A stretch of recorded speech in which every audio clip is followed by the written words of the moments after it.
Welcome students. उम्मीद करता हूँ आप सभी अपने घरों में सुरक्षित होंगे। इस कोरोना काल में भयंकर महामारी के समय में आपने अपना और अपनों का ख्याल रखा होगा। इसी उम्मीद के साथ अपने आज से ऑनलाइन क्लासेस का आगाज़ करने वाले हैं। तो कोरोना काल का ये दूसरा सेशन है।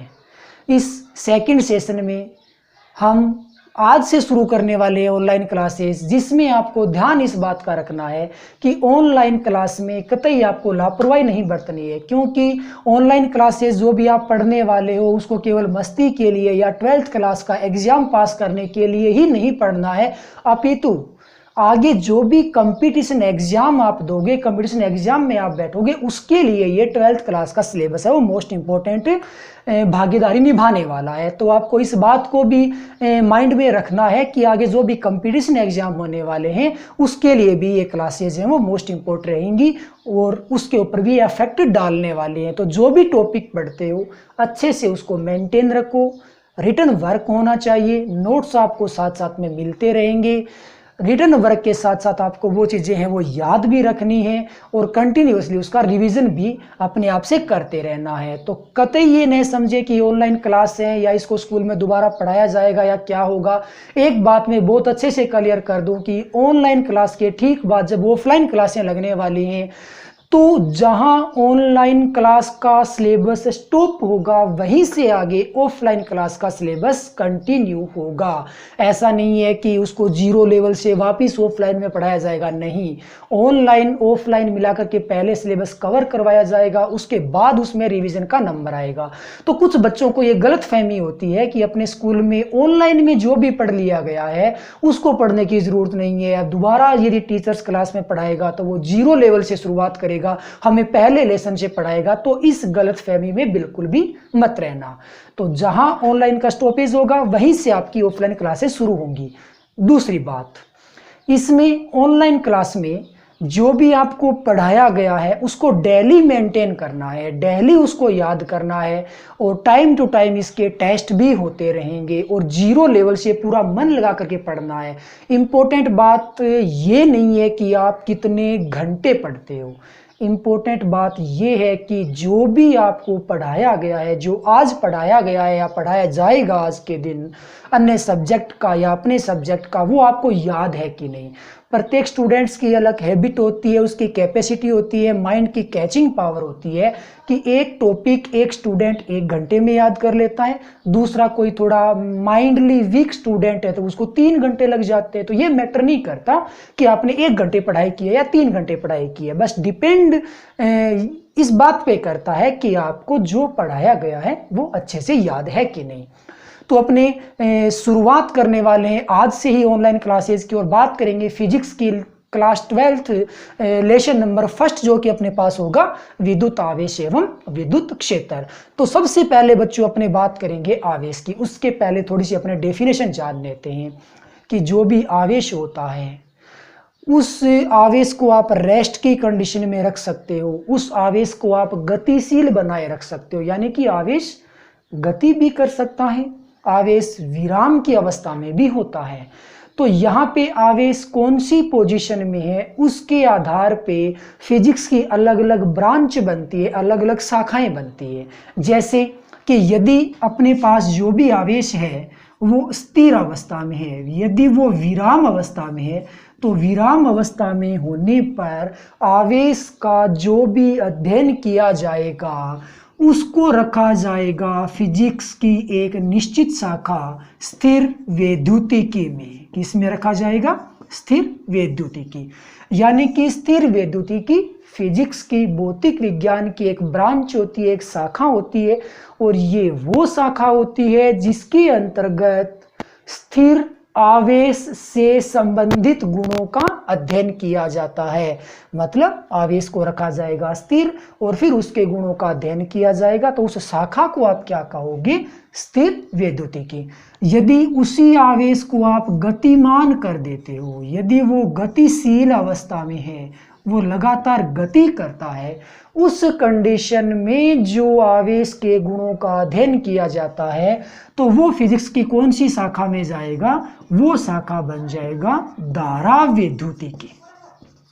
तो कुल मिलाकर के बच्चों फिजिक्स के लिए आवेश से संबंधित दो ब्रांचेज हैं, दो शाखाएं हैं। नंबर एक होता है स्थिर वैद्युतिकी, जिसके अंतर्गत अपने स्थिर आवेश का अध्ययन करते हैं, और दूसरा होता है धारा वैद्युतिकी, जिसके अंतर्गत अपने गतिशील आवेश का अध्ययन करते हैं, अर्थात आवेश गति करता है, फिर उससे संबंधित जो भी उसकी राशियां होती हैं, जो भी उसके गुण धर्म होते हैं, उनका अध्ययन कर लिया जाता है। तो अब अपने बात करते हैं मोटा मोटी तौर पे कि अपने बार बार इस आवेश का नाम ले रहे हैं, तो ये आवेश है क्या चीज, इसकी उत्पत्ति कहाँ से हुई, इसके जन्म की बात करते हैं, इसके पूर्वजों की बात करते हैं, और इसकी व्याख्या सबसे पहले कैसे हुई, किसने की, उसकी भी बात करेंगे। तो बच्चों आवेश की जो शुरुआत मानी जाती है वो एक थेलस, क्या नाम होगा, थेलस। थेलस एक साइंटिस्ट का नाम है। आवेश की जो शुरुआत है वो थेलस नामक वैज्ञानिक के द्वारा मानी जाती है कि आवेश की सर्वप्रथम व्याख्या थेलस के द्वारा बताई गई थी। तो थेलस ने एक्चुअली में क्या किया, क्या देखा, थेलस ने एक पदार्थ लिया, एम्बर। एम्बर क्या है, एम्बर एक पदार्थ है।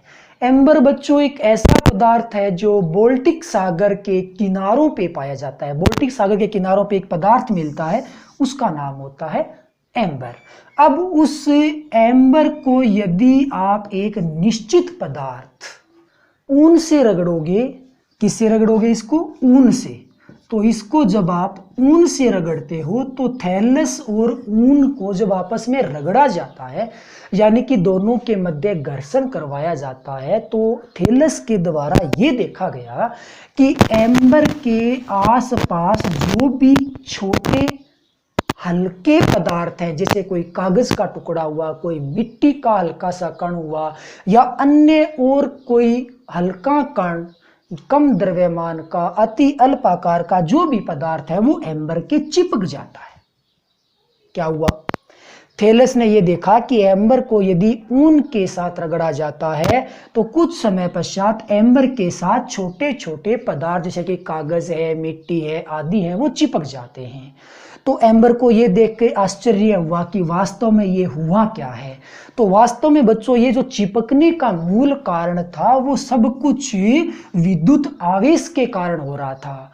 क्यों हो रहा था, क्योंकि दो पदार्थों को जब भी आपस में रगड़ा जाता है तो रगड़ने की कंडीशन में दोनों ही पदार्थों पे आवेश आ जाता है, और उसी आवेश के कारण ये दो पदार्थ होते हैं वो अति अल्प आकार के हल्के पदार्थों को अपनी ओर आकर्षित कर लेते हैं, और हल्के पदार्थ हैं वो इनके आके चिपक जाते हैं। तो ये पूरी की पूरी रामायण किस पे डिपेंड होती है, ये आवेश पे डिपेंड होती है। एक्चुअल में ऐसा हुआ क्यों, ये आवेशित क्यों होते हैं, इस पे आवेश क्यों आता है, तो ये एक इंपॉर्टेंट क्वेश्चन है। कंपटीशन एग्जाम में भी आपको देखने को मिल सकता है कि कोई भी पदार्थ है वो आवेशित होता है, तो आवेशित क्यों होता है, एक्चुअल में क्या होता है। जैसे कि मान लो ये एम्बर है और ये मान लिया हमने ऊन है, इन दोनों को बच्चों जब आप आपस में रगड़ोगे ना तो एक पदार्थ का इलेक्ट्रॉन यहां से निकलेगा और वो दूसरे पदार्थ की ओर गति करेगा, दूसरे पदार्थ में जाएगा। इंपॉर्टेंट बात, इलेक्ट्रॉन हमेशा एक पदार्थ से दूसरे पदार्थ की ओर जाता है, गति हमेशा इलेक्ट्रॉन करता है, प्रोटॉन कभी भी गति नहीं करता, क्योंकि प्रोटॉन नाभिक के अंदर विद्यमान होता है, नाभिक नष्ट नहीं हो सकता, प्रोटॉन फ्री नहीं हो पाएगा, जिसके कारण प्रोटॉन गति नहीं करेगा। गति कौन करेगा, केवल इलेक्ट्रॉन करेगा।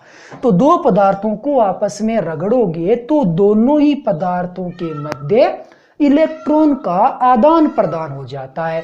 इलेक्ट्रॉन के आदान प्रदान होने के कारण ही इन पदार्थों के ऊपर आवेश आता है। जैसे कि एक पदार्थ, मान लो एम्बर से इलेक्ट्रॉन निकले तो इस एम्बर के पास इलेक्ट्रॉन की कमी हो जाती है, और जहां इलेक्ट्रॉन की कमी होती है वो पदार्थ बन जाता है धन आवेशित, यानी कि पॉजिटिव पदार्थ बन जाता है, धनात्मक आवेश से आवेशित पदार्थ बन जाता है।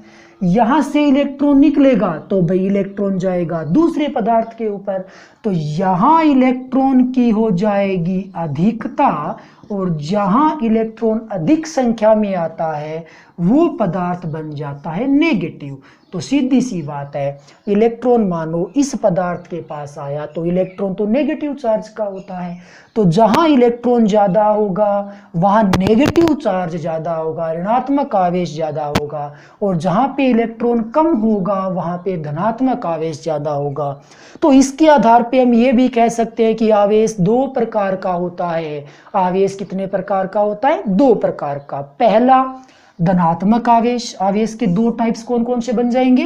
पहला टाइप बन जाएगा पॉजिटिव चार्ज और दूसरा टाइप बन जाएगा नेगेटिव चार्ज। कितने प्रकार बन गए? दो टाइप, पॉजिटिव और नेगेटिव।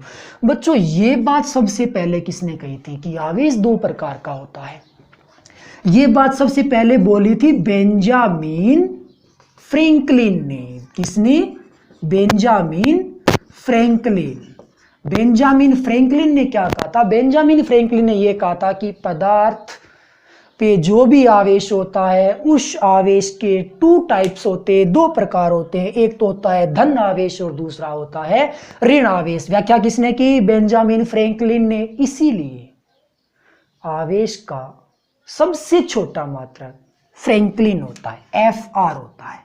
आवेश का सबसे छोटा मात्रक क्या होता है? फ्रैंकलिन। आवेश के मात्रक में भी इसका अध्ययन करेंगे अपने। तो आवेश का सबसे छोटा मात्रक क्या बन जाएगा? फ्रैंकलिन बन जाएगा। हाँ, तो अपने बात कर रहे थे आवेश की। अब मैं आपको एक ऐसा एग्जाम्पल बताने वाला हूं जिससे आप भली भांति परिचित हो। अपने बालों में हम कंघी लगाते हैं, कंघी करते हैं। सूखे बालों में यदि आप कंघी करते हो तो उस दौरान आप ये चेक करते हो, ये देखते हो कि कंघी लगातार करने से कुछ समय पश्चात कंघी के छोटे छोटे कण हैं वो चिपक जाते हैं। किसके कण? कागज या मिट्टी के जो छोटे छोटे कण हैं वो किसके चिपक जाते हैं? कंघी के चिपक जाते हैं। ऐसा क्यों हुआ? या फिर आपने एक बात और नोट की होगी, कंघी लगातार बालों में अपने लगाएंगे, फिर उस कंघी को बालों के समीप लेके आएंगे।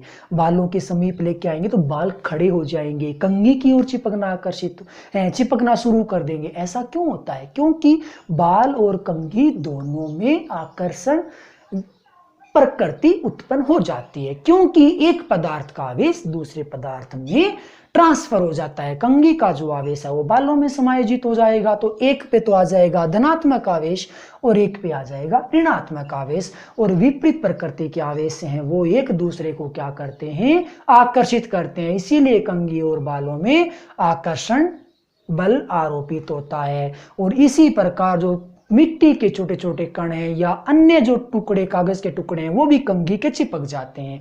तो ये भी पूरी रामायण किस पे डिपेंड करती है? ये भी पूरी रामायण विद्युत आवेश पे डिपेंड करती है। तो कुल मिलाकर के अब यहां से देखो एक इंपॉर्टेंट बात और बात करेंगे।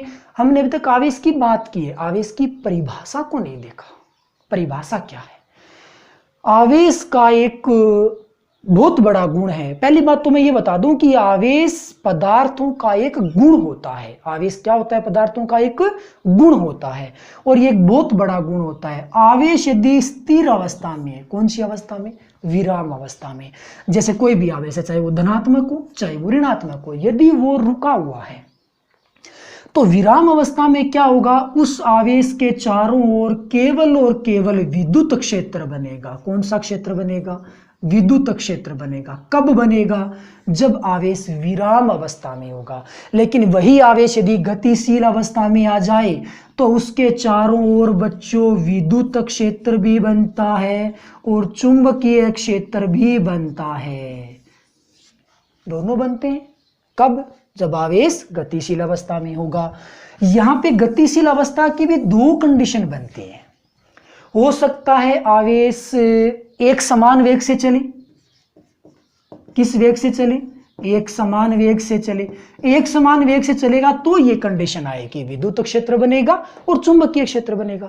हो सकता है जो भी आवेश है वो असमान वेग से चले, यानी कि कभी उसका वेग बढ़ रहा है कभी उसका वेग घट रहा है। उस कंडीशन में बच्चों विद्युत क्षेत्र भी बनेगा, चुंबकीय क्षेत्र भी बनेगा और उसके साथ साथ विद्युत चुंबकीय तरंगें भी उत्पन्न होंगी। तो यहाँ पे आवेश की गति से संबंधित 3 बातें हो गई है। आवेश विराम अवस्था में है तो केवल विद्युत क्षेत्र उत्पन्न होता है, कंपटीशन एग्जाम का बहुत अच्छा क्वेश्चन है ये। आवेश विराम अवस्था में तो केवल विद्युत क्षेत्र बनेगा।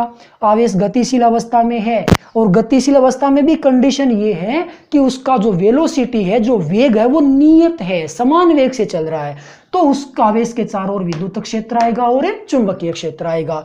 लेकिन यदि आवेश गतिशील अवस्था में है परंतु उसका वेग लगातार चेंज हो रहा है, उसका असमान वेग है, उस कंडीशन में विद्युत क्षेत्र भी बनता है, चुंबकीय क्षेत्र भी बनता है और विद्युत चुंबकीय तरंगे भी बनती हैं। तो कुल मिलाकर के बात यह है कि आवेश के चारों ओर विद्युत क्षेत्र बन सकता है अथवा विद्युत क्षेत्र एवं चुंबकीय क्षेत्र दोनों बन सकते हैं। तो बात कर लेते हैं आवेश की परिभाषा की। आवेश पदार्थों का वह गुण जिसके कारण उस पदार्थ के चारों ओर विद्युत क्षेत्र अथवा विद्युत क्षेत्र एवं चुंबकीय क्षेत्र उत्पन्न होता है, आवेश कहलाता है।